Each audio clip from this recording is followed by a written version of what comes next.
ಕೂದಲು ಉದುರುವಿಕೆ ಇತ್ತೀಚಿನ ದಿನಗಳಲ್ಲಿ ಅನೇಕರನ್ನು ಕಾಡುತ್ತಿರುವ ಸಮಸ್ಯೆಯಾಗಿದೆ. ಕೂದಲು ಉದುರುವಿಕೆಯನ್ನು ತಡೆಯಲು ಎಲ್ಲ ಸಮಯದಲ್ಲೂ ದುಬಾರಿ ಉತ್ಪನ್ನಗಳು ಸಹಾಯಕ್ಕೆ ಬರೋದಿಲ್ಲ. ಹೀಗಾಗಿ ಕೂದಲು ಉದುರುವಿಕೆ ತಡೆಗಟ್ಟಲು ಮನೆಮದ್ದೇ ಹೆಚ್ಚು ಸಹಾಯಕವಾಗಬಹುದು.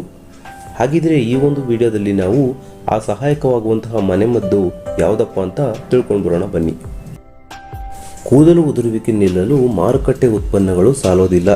ಕೆಲವೊಮ್ಮೆ ಅದರಿಂದ ಹೆಚ್ಚಿನ ಸಮಸ್ಯೆ ಉದ್ಭವಿಸಬಹುದು.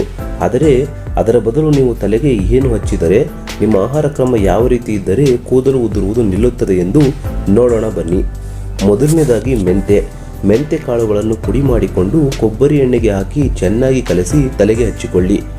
20 ನಿಮಿಷಗಳ ಕಾಲ ಬಿಟ್ಟು ಶಾಂಪೂ ಬಳಸಿ ಉಗುರು ಬೆಚ್ಚಗಿನ ನೀರಿನಲ್ಲಿ ತಲೆಯನ್ನು ತೊಳೆದುಕೊಳ್ಳಿ. ಇದರಿಂದ ನಿಮ್ಮ ಕೂದಲು ಸದೃಢವಾಗಿ ಆರೋಗ್ಯವಾಗಿರುತ್ತದೆ. ಎರಡನೆಯದಾಗಿ ಕ್ಯಾರೆಟ್ ಜ್ಯೂಸ್. ಕೂದಲು ಉದುರುವಿಕೆ ತಡೆಗಟ್ಟಲು ಪ್ರತಿದಿನ 1 ಲೋಟ ಕ್ಯಾರೆಟ್ ಜ್ಯೂಸನ್ನು ಕುಡಿಯಬಹುದು. ಇದರಿಂದ ಅಕಾಲಿಕ ಬಿಳಿ ಕೂದಲನ್ನು ದೂರ ಮಾಡಲು ಇದು ನಿಮಗೆ ಸಹಾಯ ಮಾಡುತ್ತದೆ. ಮೂರನೆಯದಾಗಿ ತಾಜಾ ಅಲೋವೆರಾ. ತಾಜಾ ಅಲೋವೆರಾವನ್ನು ಕೂದಲಿಗೆ ಹಚ್ಚುವುದರಿಂದ ಕೂದಲು ಉದುರುವಿಕೆ ಸಮಸ್ಯೆಗೆ ಪರಿಹಾರ ಸಿಗುತ್ತದೆ.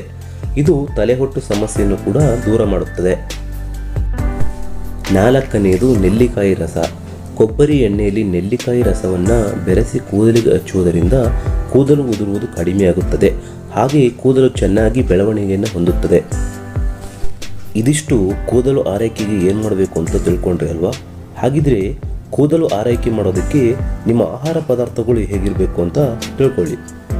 ಮೀನು, ಡ್ರೈ ಫ್ರೂಟ್ಸ್, ಹಸಿರು ಸೊಪ್ಪು, ಮೊಟ್ಟೆ, ಕ್ಯಾರೆಟ್, ಮೊಸರು ಇವುಗಳನ್ನು ನಿಮ್ಮ ಆಹಾರದಲ್ಲಿ ಸೇರಿಸಿಕೊಳ್ಳಿ ಮತ್ತು ಸಾಕಷ್ಟು ಪ್ರಮಾಣದಲ್ಲಿ ನೀವು ನೀರನ್ನು ಕುಡಿದು ಬನ್ನಿ. ಕೂದಲು ಉದುರುವಿಕೆ ಕಡಿಮೆಯಾಗುವುದು ಖಚಿತ. ಇದಿಷ್ಟು ನಿಮ್ಮ ಕೂದಲಿನ ಆರೈಕೆಗೆ ನಿಮ್ಮ ಆಹಾರ ಕ್ರಮ.